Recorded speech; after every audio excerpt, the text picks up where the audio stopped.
제6호 태풍 카눈이 진로를 급변경하면서 한반도로 북상하고 있습니다. 세계 스카우트 잼버리가 열리고 있는 전북 부안 새만금도 태풍의 간접 영향권에 들게 됨에 따라 참가자들이 잼버리 영지로부터 비상 대피합니다. 태풍 대비 철저히 하셔야 할 텐데요. 관련 내용 백승주 한국열린사이버대 소방방재학과 교수와 이야기 나눠보겠습니다. 안녕하십니까? 네, 안녕하십니까? 네. 보통 이제 태풍의 진로 같은 경우는 대충 알 수 있는데 이번에는 네, 굉장히 좀 유동적으로 움직이는 모습이 이례적이라고 하더라고요. 그렇습니다. 이게 사실 비슷한 경로를 찾아볼 수가 없고요. 네. 그래서 이게 거의 유턴에 가깝게 일본 서남부 지역에서 우리 내륙 쪽으로 올라오는데 이게 편서풍 영향상 약간 오른쪽으로 휘는 게 일반적인데요. 그걸 감안하더라도 네. 지금 화면상에 보이는 것처럼 경로가 한반도 정중앙을 통해서 수직으로 올라가는 경로가 되는데요. 네. 저 경로에서 약간 오른쪽으로 간다 이렇게 예상이 될 수가 있겠지만 좌우의 오차를 감안하더라도 태풍의 크기보다 지금 정말 경로상 네. 정말 큰 피해가 좀 걱정이 된다 이렇게 좀 보입니다. 지금 피해가 걱정이 된다라고 하면 중앙을 지나다 보니까 뭐 네. 어느 한 군데 또 특별히 더 위험하다 이렇게 할 만한 데가 있을까요? 지금 현재 참 입체적인 위험이라고 저는 생각이 됩니다. 장마 이후에 호우 산사태 지금 복구도 안 된 상태고요. 그렇죠. 제대로 안 돼 있고요. 그리고 저 태풍이 이렇게 중앙으로 올라오게 되면 이 반시계 방향으로 회전하는 태풍의 특성상 오른쪽이 더 큰 여파를 핥히게 되고요. 그러면 오른쪽 부산, 동해안 지역 지금 호우까지 동반하게 되니까 해안가 침수 그리고 폭풍 해일도 우려가 됩니다. 그리고 왼쪽 지역도 마찬가지고 이게 지금 태풍의 크기가 만약에 상륙을 중앙으로 하게 되면 네. 그 힘이 줄어드는 만큼 그 모든 에너지를 육지에 쏟게 되는 거거든요. 그렇죠. 그렇기 때문에 속도는 상대적으로 좀 늦게 보이지만 그렇다고 하면 오히려 더 피해가 클 수도 있는 그런 우려까지 됩니다. 그래서 지금 시기적으로도 호우와 겹쳤고 네. 그리고 경로상으로도 매우 위험한 상황이라서 되게 또 임박해 있고요. 예, 그래서 좀 많이 걱정이 됩니다. 예. 말씀하신 것처럼 주변 지역에 특히 이제 이번에 이 장마 기간 동안 수해를 입었던 지역이나 복구를 하고 있는 지역 같은 경우에는 오기 전에 그래도 최대한 어떻게 마무리를 져야 됩니까? 아니면 미리 좀 안전장치를 더 많이 해야 되는 상황인 겁니까? 지금 현재로서는 수해 지역에서 네.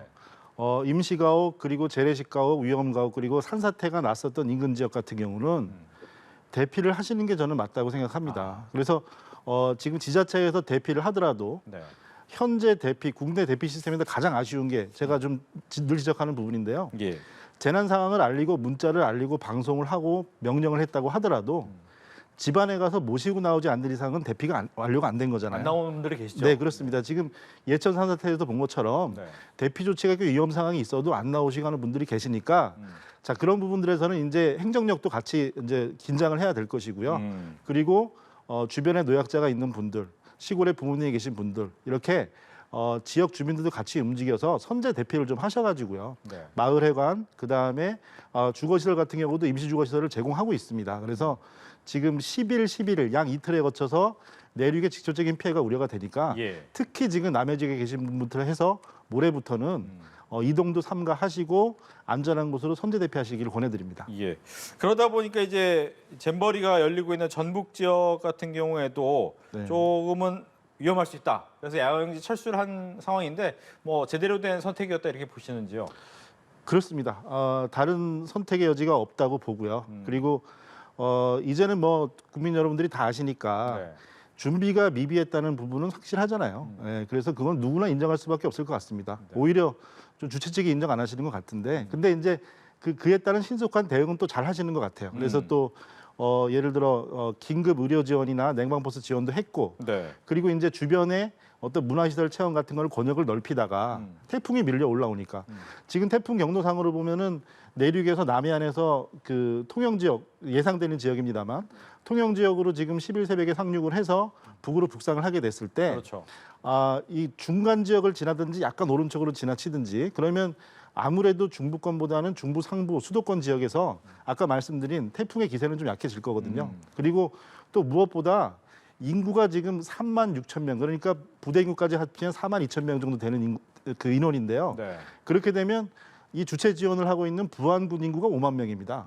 전라북도 인구가 180만 명이고요. 그러니까 서울 경기로 따지면은 수십만의 도시가 하나 생기는 거나 마찬가지거든요. 네. 그렇게 되기 때문에 완충해서 수용할 수 있는 수도권으로 해서 범위를 확장하는 것은 적절한 판단이었다. 이렇게 생각합니다. 뭐 지금 뭐 여러 가지 이제 뭐 태플 스테이도 하면서 주변으로 흩어져 있던 많은 네. 나라들이 이제는 문화 체험을 좀 줄이고 빠르게 그럼 수도권은 다시 한번 모여야 되는 그런 분위기가 되는 거네요, 그러면.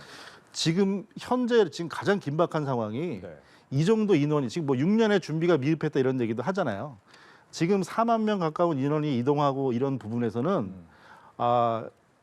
1인 단위의 오차 없이 통제가 되고 파악이 돼야 됩니다. 네. 지금 이 상태에서 저도 지금 제일 걱정되는 부분이 뭐냐면 예를 들어 지금 상암 월드컵 경기장에서 K 콘서트의 계획이 있다고 나오는데 마지막 날. 네. 지금 현재 계획이 있다고 나오는 부분이 저는 너무 걱정스럽습니다. 아, 왜 그렇습니까? 그 4만 명 가까운 인원의 콘서트가 이런 것들은 최소 1년 전부터 계획이 되거든요. 네. 그렇게 되고 더군다나 세계적으로 청소년들이 K-팝에 많이 관심을 가지지만 K-팝 팬들이 아닙니다. 상당히 들떠 있는 상태가 될 거고요. 그리고 어떤 사람들은 산만한 상태도 임하게 될 거고. 그러면 지금 정확히 좀 미리 말씀드리면 최악의 시나리오를 말씀드리면 좌석도 완벽히 배치가 돼야 될 거고요. 지금 보안에 대한 문제도 심각합니다. 그래서 지금 모방 범죄 이런 걱정들도 많이 하잖아요. 네. 그렇게 되니까 지금 수만 명의 외국인 청소년들이 열광적인 콘서트를 수일 앞두고 있는데 예정이다, 계획이 중이다 이렇게 얘기가 나온다는 부분은 네. 좀 사실은 좀 결정을 했고 또 면밀히 준비하고 있는 속내라고 저는 믿고 싶습니다. 예. 네.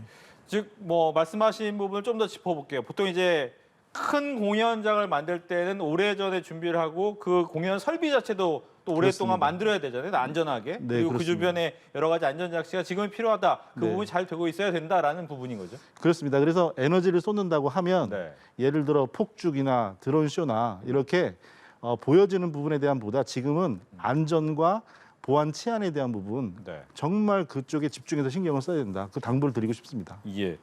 또 하나 걱정되는 건 그것도 있습니다. 지금 많은 인원이 오다 보니까 수경이 자체도 굉장히 넓었잖아요. 그렇죠. 근데 거기에 있는 인원들이 과연 수도권으로 왔을 때 다 수용할 수 있는 곳이 있을 것이냐라는 부분도 있고 네. 특히 휴가철이다 보니까 호텔이나 이런 부분도 좀 많이 부족하지도 않을까라는 생각이 드는데 네. 이런 방법도 좀 고민이 더 있어야 됩니까? 당연히 맞습니다. 그러니까 아까 인다디라고 제가 말씀드린 게 네. 지금 12일 종료고 11일 전야제까지 해서 이렇게 행사를 지금 일주일 정도 앞두고 있으면 현재 상황에서 각 그 국가별, 인원별, 유닛별 이렇게 20명 단위 유닛으로 지금 단위를 움직이고 있는데 네. 유닛별, 인원별로 명단과 그리고 일별 스케줄, 기상을 어떻게 할 거고 몇 시에 어디를 갈 거고 이것까지 계획을 다 세워야 됩니다. 네. 지금 여기서 우왕좌왕하면은 이 마무리가 제대로 되지 않으면 지금 안전도 안전이고 행사 자체의 또 의미도 퇴색되니까 네. 그런 부분 그러니까 인 단위로 치밀하게 계획을 세우고 그에 따라서 움직여야 됩니다. 그렇군요. 네. 이제 태풍이 어느 정도 피해가 또 올지에 대한 고민도 있을 텐데 보니까 이번 태풍의 무서운 점 중에 하나가 바람이 세다라는 부분인데 굉장히 바람이 센다고 얘기가 들었어요. 초속 30m 이상이면 엄청난 속도인 거죠? 네, 지금 그 진입 시점에서 다소 그 시간 단위로 지금 예보가 기력이 약간 약해진 거로 나오는데 네. 다시 커가는 와중이었기 때문에 지금 1시간 16시 예보로 보면은 40m/s까지도 얘기를 하고요. 예. 그리고 강수는 지금 강원 영동 지방에 500mm까지 내릴 수 있다 이렇게 얘기를 합니다. 그러니까 지금 현재 상으로는 태풍 6호 태풍 카눈이 모든 에너지 바람과 그다음에 비를 호우를 쏟아붓는 거를 한반도에 지금 충격을 주는 걸로 이렇게 얘기를 하고 있는데요. 예. 다시 말씀드리지만 중간으로 내륙으로 상륙했을 때는 해안가 피해가 항상 컸습니다. 그 970헥토파스칼이면은 우리가 대략 1010 정도에서 이제 숫자가 낮을수록 또 위험한 부분이거든요. 예. 바닷물을 그 낮은 압력만큼 밀어 올라오게 되니까 그걸 육지로 퍼올리게 되고 해수면이 상승하게 되면은 이제 배수가 안 되죠. 호우를 동반해서 육지에 비를 쏟아붓는데 해안가 물이 바다로 나갈 수가 없는 거예요. 네. 그렇게 돼가서 해안가 침수가 우려가 생기니까 지금 현재 호우에서는 내륙에 그쳤지만 지금은 내륙과 해안가 동시에 지금 피해를 끼치게 되거든요. 그래서 상당히 강도로만 봤을 때도 위험하지만 그 에너지를 일시에 쏟아붓는 측면에서는 정말 좀 위험한 상황이 아닌가 좀 우려스럽습니다. 앞서서 이제 뭐 약간 침수 지역 같은 경우에는 빠르게 이미 대피가 시작돼야 된다라고 얘기를 하셨잖아요. 선제를 하셔야 됩니다. 네. 네. 해안가 지역은 그럼 어떻게 준비해야 됩니까? 해안가 같은 경우는 일단은 그래도 지금 목요일부터 직접, 수요일 저녁부터 직접 영향권이고 하니까 네. 2일 정도의 시간이 있잖아요. 그래서 우리 조업 중인 어선 같은 경우는 빨리 하셔가지고 항구에서 결박을 하셔야 되겠고요. 네. 그리고 해안가로 다시 말씀드리지만 안타까운 어이없는 사고가 없도록 해안가로 여행 가시고 또 바닷가에 가서 이렇게 구경하시고 예. 뭐 촬영하시고 이런 부분 자제하셔야 되겠고요. 음.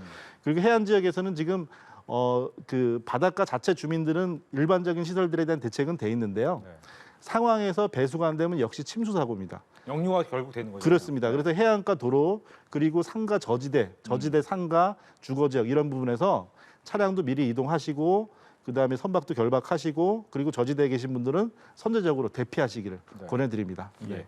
끝으로 이제 그래도 이제 휴가철이잖아요. 그래가지고 혹시나 또 주변으로 또 해안가로 여행을 하거나 아니면 좀 여행을 준비하시는 분들이 계시다면 어떻게 좀 대응을 하는 것이 맞을지 궁금합니다. 네, 그 산지로 여행을 가신다면 비를 맞고 호우 상태에서 2주는 지나야 물이 빠진다고 봅니다. 네. 그러니까 앞으로 산지로 여행을 가신다면 8월 말로 휴가를 잡으시는 게 맞고요.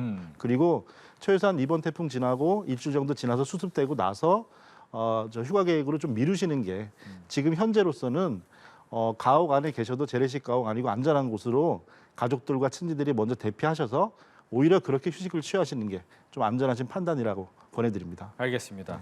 지금 6호 태풍 카눈이 진로를 갑자기 바꾸면서 한반도를 관통할 것이다라는 예보가 나오고 있는 상황입니다. 백승주 한국열린사이버대 소방방재학과 교수와 함께 이야기를 나눠봤습니다. 오늘 얘기 잘 들었습니다.